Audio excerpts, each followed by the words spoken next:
কেউ লেখে নাই। এটা সত্য যে লং মার্চ, গোলাম আজম এবং নিষিদ্ধ পল্লী এই তিনটি কাজ করার পরে আমাকে গডফাদার বানানোর চেষ্টা করা হলো, এখনো হচ্ছে, ভবিষ্যতে হবে। যখন পারে নাই তখন বোমা মেরে মারার চেষ্টা করা হলো, যখন বোমা মেরেও পারল না, যখন আমরা জ্ঞান ফিরল, আমি তখন বলেছিলাম ক্ষত বিক্ষত শরীর নিয়ে সবাই বলে মাগো বাঁচান, আমি বলেছিলাম শেখ হাসিনাকে বাঁচান। এই কথা বলার কারণে তারপর দিন খালেদা জিয়া সহ আরো দুই একটি পত্রিকা নিউজ করলো যে শেখ হাসিনার নিরাপত্তা আইন পাশ করার জন্য এইটা একটি সাজানো নাটক করেছি মাননীয় স্পিকার, নিজের গায়ে বোম মেরেছি, নিজের 20 জন ভাইকে আমরা মেরে ফেলেছি।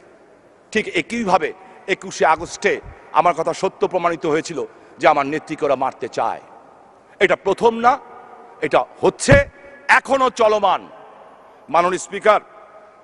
তাই আজকে আমি আপনার বিবেকের কাছে প্রশ্ন করতে চাই, আমি জানি না এটা আমার শেষ বক্তব্য কিনা, আমি তাও জানি না, আমি এটাও জানি না যে আজকে আপনাকে আমি শেষ দেখছি কিনা, কারণ শকুনিরা চারিদিকে গরম নিঃশ্বাস নিচ্ছে শেখ হাসিনার অগ্রগতিকে ঠেকিয়ে দেওয়ার জন্য। মাননীয় স্পিকার, আমি আল্লাহর কাছে শুকরিয়া করি, আল্লাহ সুবহানাহু ওয়া তাআলা আমাকে এই দুনিয়াতে পাঠিয়েছেন রাসূল পাক সাল্লাল্লাহু আলাইহি ওয়াসাল্লামের উম্মত হিসাবে। আমি আল্লাহর কাছে শুকরিয়া করি, আল্লাহ সুবহানাহু ওয়া তাআলা আমাকে এই দুনিয়ায় পাঠিয়েছেন আমার বাবার মতো এবং মার মতো একজন পবিত্র মানুষের জন্মে। আমি আল্লাহর সুবহানাহু ওয়া তাআলার কাছে শুকরিয়া করি মাননীয় স্পিকার, যে আল্লাহর কাছে শুকরিয়া করি যে আল্লাহ সুবহানাহু ওয়া তাআলা আমার মতো একজন নগণ্য মানুষকে জননেত্রী শেখ হাসিনার কর্মী হতে শিখিয়েছেন, যিনি আমাকে শিখিয়েছেন কিভাবে মানুষকে ভালোবেসে আল্লাহকে ভালোবাসা যায়, যিনি আমাকে ধৈর্য ধরতে শিখিয়েছেন, যিনি বলেছেন হতাশ হবা না জীবনে, যখনই হতাশা আসবে রাসূল পাক সাল্লাল্লাহু আলাইহি ওয়াসাল্লামের জীবনী পড়বে, যিনি বলেছেন যেই কয়দিন বেঁচে থাকো সেই কয়দিন গরিব মানুষের জন্য কাজ করো, যেই দিন মরবা সেদিন তো মরেই যাবা। তাই আমি তাকে ভালোবাসি মাননীয় স্পিকার, আমার মতো সবাই তাকে ভালোবাসে, যারা খুব বেশি ভালোবাসে তাদের উপরেই আঘাতটা বেশি হচ্ছে মাননীয় স্পিকার, ক্ষত বিক্ষত করা হচ্ছে।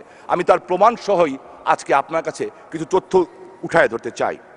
মাননীয় স্পিকার, লং মার্চ ঠেকানো হয়েছিল, অবশ্যই এটা গণতান্ত্রিক অধিকার, আমি স্বীকার করছি আমি ঠেকিয়েছি, কিন্তু লং মার্চ কিন্তু আটকে দেওয়া হয় নাই।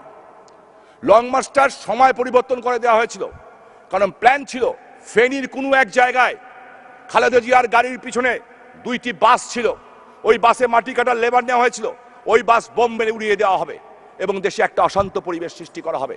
এই নিউজ তৎকালীন গোয়েন্দা সংস্থার যে ফাইল, সেই ফাইল দেখলে প্রমাণ হবে।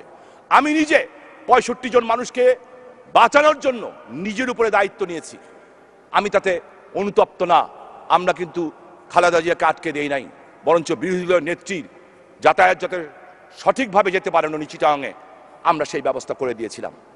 মাননীয় স্পিকার, গোলাম আজমকে অবঞ্চিত ঘোষণা করেছিলাম নারায়ণগঞ্জে, আমি মুক্তিযুদ্ধের সন্তান, আমি যখন অবঞ্চিত ঘোষণা করেছি তখন যদি সারা বাংলাদেশে সবাই করত, আজকে বাংলাদেশের এই জঙ্গিবাদের চিত্র দেখতে হয় না। তাই তারা আমাকে আঘাত করেছিল মাননীয় স্পিকার, আতে আমার কোনো আপত্তি নাই। মাননীয় স্পিকার, আমার আপনার কাছে প্রশ্ন, আজকে আমি আপনার কাছে জোরহাত করে চাবো, আপনার নিজ ক্ষমতায় আপনি আমাকে কটা সময় দিন। আজকে আমি আমার কথা বলতে চাই না, আমি আজকে অনেক অধিকাংশ সংসদ সদস্যের মনে কথা বলতে চাই। মাননীয় স্পিকার, এই সংসদে আমরা অনেক আছি, আমাদের চিফ হুইপ থেকে আরম্ভ করে সিনিয়র নেতাদের থেকে আরম্ভ করে সবাই আছি। যখন ইচ্ছা তখন একজনের বিরুদ্ধে লিখে দেওয়া হচ্ছে, আমি কোথায় বলবো? মাননীয় স্পিকার, আমি আপনাকে কাগজ দেখাই, এই কাগজটি আমি আপনাকে পাঠাবো মাননীয় স্পিকার। প্রথম আলো 7 মার্টার হলো নারায়ণগঞ্জে, 7 খুন। এই 7 খুনের বিরুদ্ধে আমি প্রথম বক্তব্য দিয়েছি 1 ঘন্টার মাথায় যে কারা এই ঘটনা ঘটিয়েছে। এমনকি যেখানে যেখানে জানানো দরকার সরকারের, সব জায়গায় আমি অরিজিনাল তথ্য দিয়ে দিয়েছিলাম ঘটনাটা এইভাবে সংঘটিত হয়েছে।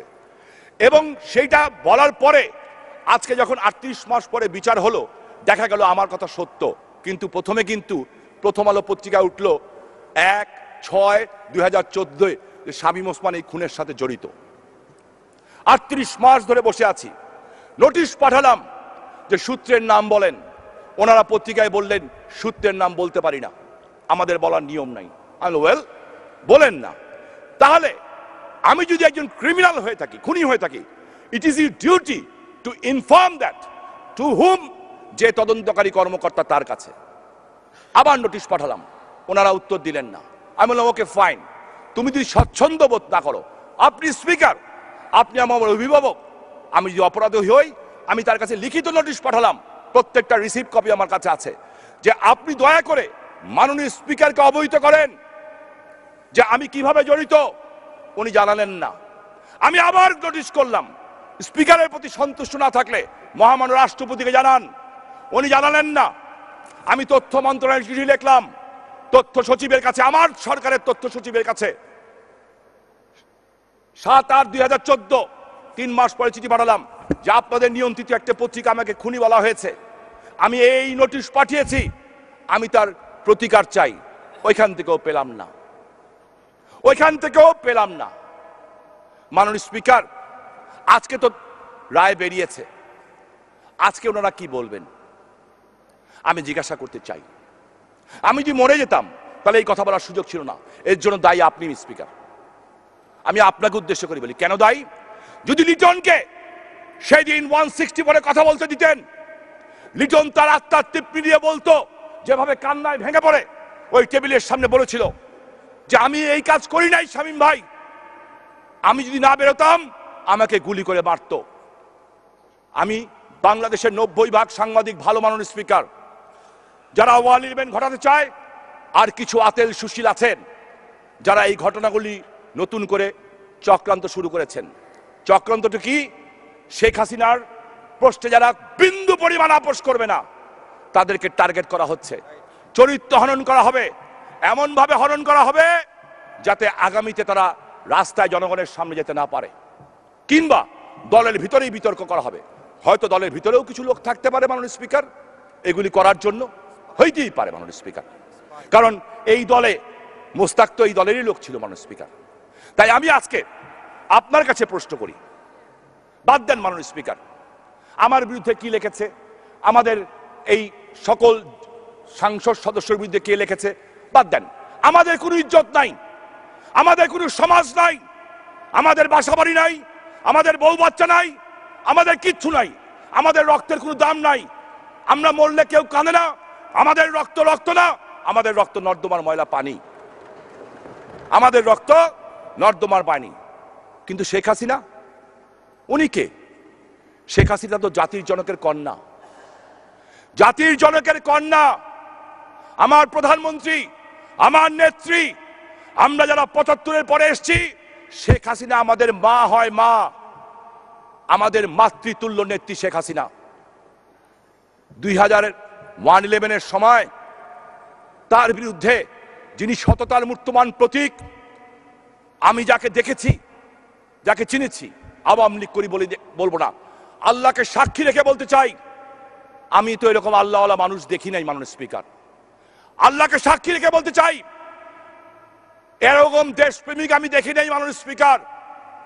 তিনি তার বাবার স্বপ্নের জন্য সকল বিষ হজম করছেন। উনি